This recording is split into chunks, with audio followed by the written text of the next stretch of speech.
Hi everybody, I'm Ryan. Today we're going to look at the new hotness in Pauper, which is black-white Ephemerate. Ephemerate is one of the most powerful commons ever printed, in my opinion, especially like as these different shells are being discovered to build alongside Ephemerate. And black-white is probably the best Ephemerate deck that has come out of all of this experimentation. I was really into the Naya deck for a while, but black-white has seen unprecedented success, especially among like the better players on Magic Online are choosing to play this in their challenges. So what we're going to do here today is talk about each one of the cards in black-white Ephemerate. We're going to talk about the play patterns, the card choices, the point of the deck, and the sideboard. Let's do it. So it is your basic black-white deck. The lands, there's nothing really special going on with the lands. It plays a bunch of the dual lands, the things to search out the dual lands. You know, we're gaining life off of these dual lands. It plays into Bojuka Bog, which is actually pretty powerful because there's a lot of graveyard synergies against decks. I know I've won matches against decks just by having a Bojuka Bog exile in the graveyard, like on accident, which is always very good. And the deck is centered around this card, Ephemerate. You pay 1 mana, is an instant speed, exile target creature you control, then return it to the battlefield under its owner's control, and then it has rebound, which means you exile it as it resolves, and you can cast it again during your upkeep. So this has a few modes. One of the modes is just getting value off of your creatures with end of the battlefield effects, because they exile, they come back, the end of the battlefield effect happens again. The other mode is protecting your creatures. If a creature that you care about is being targeted with a removal spell, you can ephemerate that creature, it exiles, comes back, the removal spell fizzles, and you get that end of the battlefield effect again. And so you see the power of this card, especially the fact that like if it resolves and then comes back in its rebound, you get that ordeal all over again, right? You get that end of the battlefield effect again. Something relevant about this card is if it doesn't resolve, like if you ephemerate something, they remove a spell in response. Ephemerate just goes to the graveyard. Rebound is a part of the spell's resolution. So it needs to resolve in order for it to rebound. But that's the only downside of the whole deck. We're also playing Pegasus Guardian as Ephemerate 5 through 7. With his Rescue the Full mode, which is exile target creature that you control, then return that card to the battlefield under its owner's control. It's the exact same thing as Ephemerate. Doesn't have rebound. However, if you are playing a really, really long game and you want to cast the 6 mana Pegasus Guardian at the beginning of your end step, if a permanent you controlled left the battlefield this turn, create a 1/1 white Pegasus creature token with flying. And it's very easy to do that with this deck with like other Ephemerate effects, or even like the Obscura Storefront can trigger the Pegasus Guardian or whatever you want. So that is the first category of cards in this deck, the Pegasus Guardian Ephemerate effects. So let's look at the creatures that we can abuse these effects with.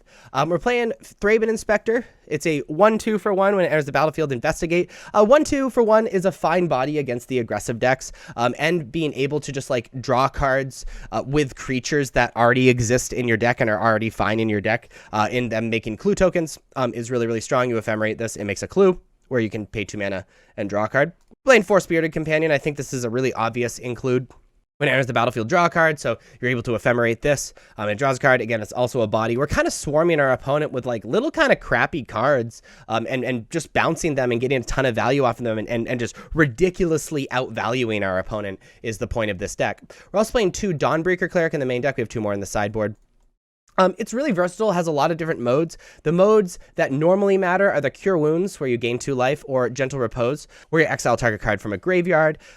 Dispel Magic is less relevant. There's not a ton of enchantments, like relevant enchantments in the format, but can be relevant overall. And it's just like a really versatile card. And this is like one of those cards that like if you often either take these out or you go up to 4. Like that's just how you like sideboard with the deck.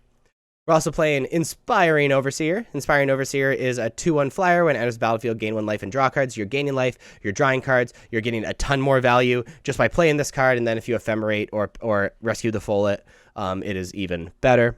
We're playing Goliath Paladin. We know from Legacy and Vintage that the initiative mechanic is just broken, right? And so, of course, we're playing Goliath Paladin to abuse that initiative mechanic. The beauty of Goliath Paladin as well is that we normally have a ton of creatures on the battlefield because we play in a bunch of these like small, stupid creatures. So we can actually protect our initiative, and we're getting a ton of value, and they're trying to stop our value train. And then we play Goliath Paladin and we get a value train without having to commit anything more to it. And now we're kind of attacking them on 2 sides. We are casting spells to get value, but then there's this value in going through the Undercity that is already like happening. And then Vampire Sovereign is kind of our burn spell, right? And it's 3/4 for 5 with flying, enters the battlefield, opponent loses 3 life, you gain 3 life. It's really good, actually. When I first read this card, I was wondering why the deck was playing it, but in playing the deck, it is really, really solid. You know, you ephemerate this card once or twice, and it's like excellent. It lets you survive a little bit longer and then start jamming in, right, in the drain. It's just very, very, very good. As far as removal spells go, we are playing 2 Unmakes to exile target creature. It's just excellent, right? A conditionless removal. And then we're playing 4 Cast Downs, destroy target non-legendary creature. Common legendary creatures are pretty few and far between, so this is effectively non-conditional removal. And then as far as like other cards that we are playing, we're playing 2 Suffocating Fumes, because Suffocating Fumes is like, even if the card is not good against the deck you're playing against, you can just cycle it. It's totally fine. And when it's good, it's insane. It will win you the match. And when it's good, often, like, you are very dead when it's good. So it's totally fine to play these in the main deck. And then we're playing 2 Deadly Disputes. Sacrifice an artifact or creature, draw 2 cards, create a treasure token. I kind of like viewing Deadly Dispute as like another Ephemerate or Pegasus Guardian. Like sacking a Thraben Inspector, sacking a Spirited Companion, even sacking a Dawnbreaker Cleric are all really similar to ephemerating them, because you draw 2 cards, create a treasure token, and again, continue that value train by cashing in these small creatures that aren't really doing anything. So again, it's a value deck. You're getting a ridiculous amount of value off of creatures that normally shouldn't yield that much value. But let's look at the sideboard. I've already talked about Dawnbreaker Cleric as being a bunch of different modes that are really relevant against some decks. So we have 2 main, 2 side. These come in when you want to destroy enchantments, you're worried about specific cards in the graveyard, or you need to gain life like against burn. Speaking of gaining life, a strictly better mode of Dawnbreaker Cleric against burn is Lone Missionary, 2 mana, 2/1. When it enters the battlefield, gain 4 life. This is for these aggressive decks, mostly burn, where you're just trying to survive as much as possible, you know, so you have time to initiate your value train. We're playing 1 Prismatic Strands. Prismatic Strands, 3 mana, prevent all damage a color of your choice to deal this turn. Has flashback, tap a white creature you control. This comes in against a few decks. Like, it's really good against burn. It's like excellent against boggles and lets you buy time against boggles. There's like a white weenie deck that's floating around. It's pretty good against the gate decks, you know, because you just like buy time. Anything that's jamming in for 1,000,000 damage in 1 turn, Prismatic Strands is pretty solid, and we can flash it back pretty easily because we have a lot of white creatures. We're playing 4 Dust to Dust. This is mostly for the Grixis Affinity deck. Exile 2 artifacts. Being able to exile their indestructible dual land lands that are artifacts is like really, it can just like win you games that like where your opponent doesn't get to play Magic. It also like lets you grind against your opponent. Exiling their creatures is really, really good because of Blood Fountain being able to bring back their creatures. Like, we want to be the value deck, and Grixis is trying to be that value deck, and Dust to Dust can kind of shut down a lot of their value like enablers, besides like just winning a lot of games by exiling those lands. We're playing 2 Chainer's Edict. This is for any creature deck that is not going wide.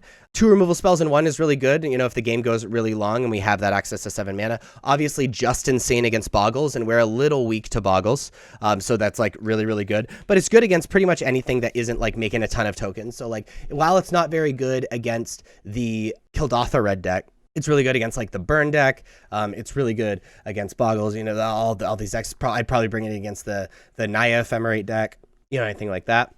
We're playing an Arms of Hadar, which is kind of just like a better Suffocating Fumes very often, but we can't play it in the main deck because we can't cycle it. So we bring this in when Suffocating Fumes is good. And there are some corner cases where you want Harms, but not Suffocating Fumes, and vice versa. And then 2 Relic of Progenitus for our Graveyard Hate.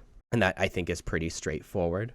This deck is an incredible value deck. You kind of forget you're playing Pauper when you play this deck, to be totally honest with you. You are generating so much value, and everything you're doing feels so powerful. And I definitely recommend playing this deck. This is the new hotness in Pauper. The format hasn't adjusted to this deck yet, and is challenging Grixis Affinity, Burn, and blue-black control as like being one of the decks that people talk about. I genuinely believe that.